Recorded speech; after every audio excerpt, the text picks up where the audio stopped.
3, 2, 1, 0. All engine running. There is no other institution that has the ability, uniquely, without a heritage, every generation starts over. to remind the current regime what your country... We, the people, tell the government what it is allowed to do. to get back in their box and stay there. Liftoff. We have a liftoff. From the Heritage Foundation, this is Heritage Explains.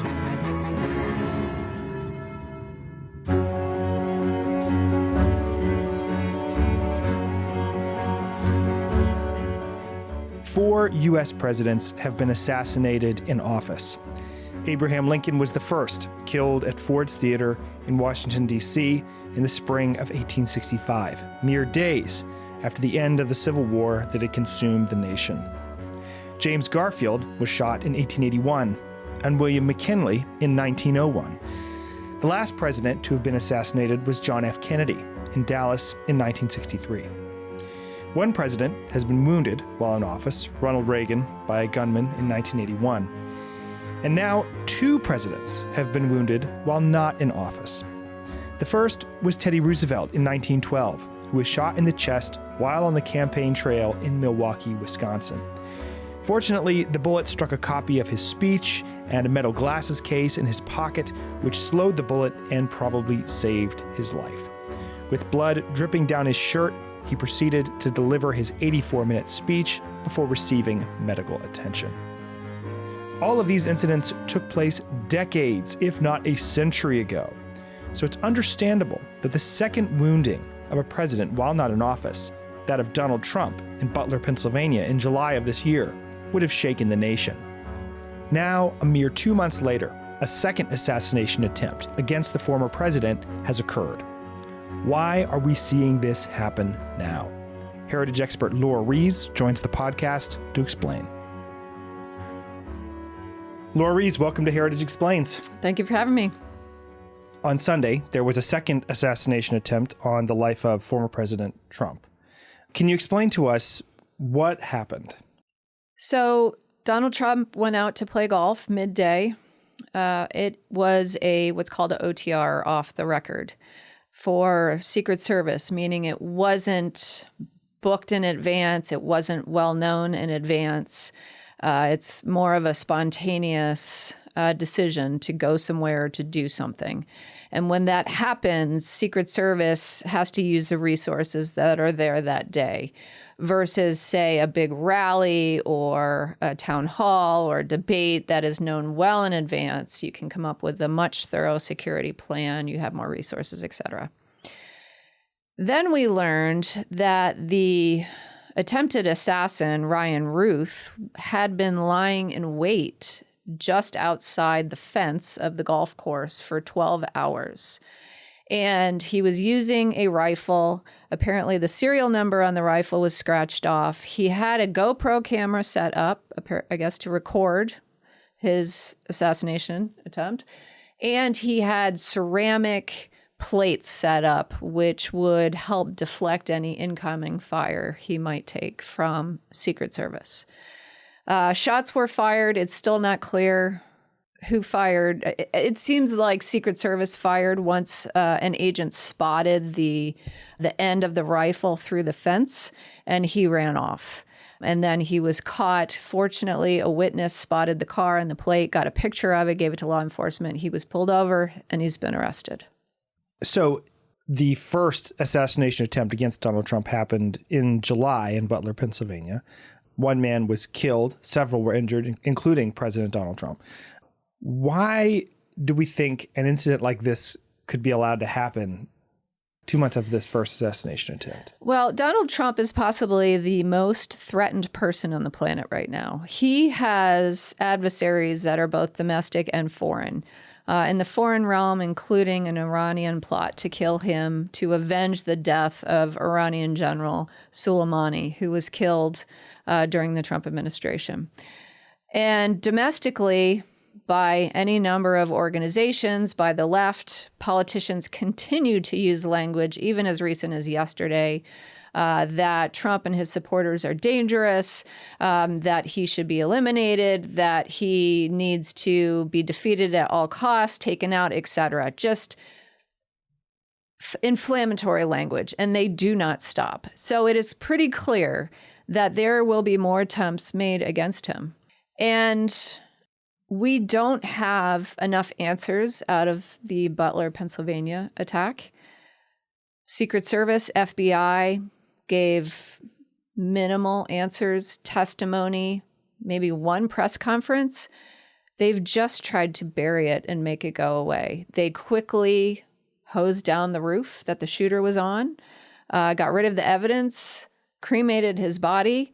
I mean, it just raises more questions than answers.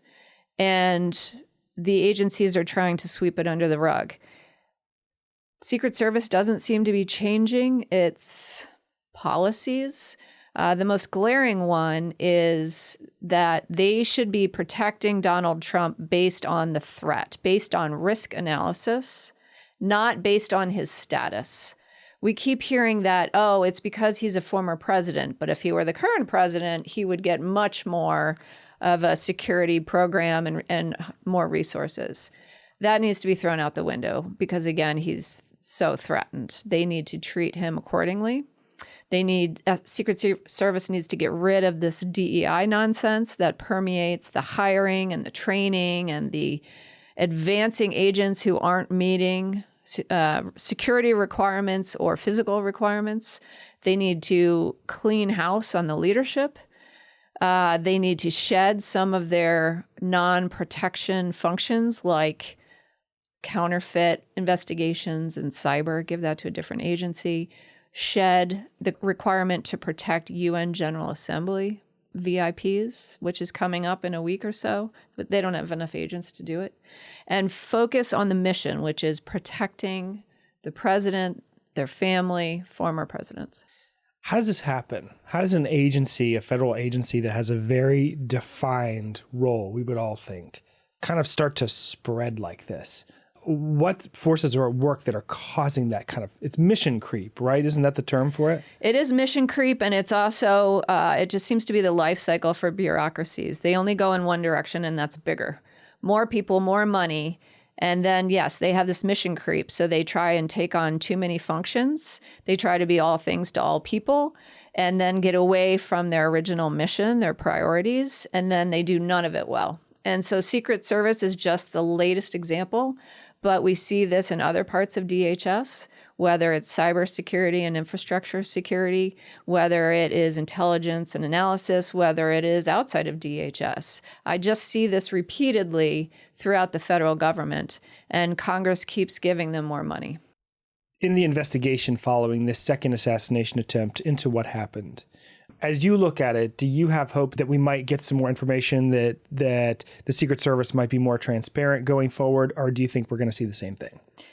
I think we're going to see the same thing from Secret Service. Yesterday, actor directing Rao was giving kudos because an agent spotted the rifle and shot at the rifle. That's far too late.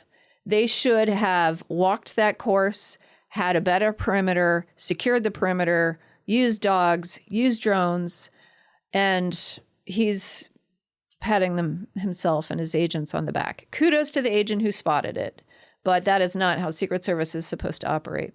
So fortunately, Florida Governor DeSantis is having a state investigation. I have more faith in that than I do the Secret Service or the FBI right now. He is also stating what I think many are thinking is the same federal agents, investigators who are trying to put Trump in jail should not be investigating themselves on this assassination attempt. So let's see what he can reveal, but I do think he will be far more transparent. If you were working security for President Trump or for anyone else who is under Secret Service protection, what would your advice to them be? Right now, I would tell Trump to get protection elsewhere. Unless and until the Secret Service gets their act together, their priorities straight, treat him like the threat risk that he is, he remains in danger. And I think he should get private security unless and until Secret Service can do the job completely. We have seen some efforts on Capitol Hill to draw back the curtain on some of what's happening with the Secret Service, and specifically in relation to the Butler assassination attempt. Has any of that gained any traction? Do you feel that any of those things are going to bear fruit?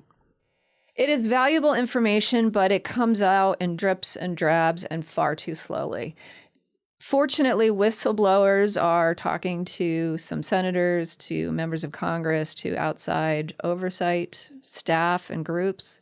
But we need answers much more rapidly and thoroughly. And then what those answers reveal needs to turn into truly holding the leaders who are responsible accountable. And unfortunately, that word has very little meaning in this town anymore because no one's fired for anything. And that's what needs to be done, particularly in the Secret Service, FBI as well. Just a very thorough house cleaning. Lora Ries, thank you very much. Thank you. Thank you to Lora Ries for her contributions to this episode. You can find Lora's work on heritage.org. You can follow her on X at Lora_Ries. And of course, thanks as always to you for listening to Heritage Explains. You can reach out to us with thoughts, questions, or suggestions at heritageexplains@heritage.org. Take care. We'll see you next time. Heritage Explains is written and produced by Mark Guiney, Lauren Evans, and John Popp.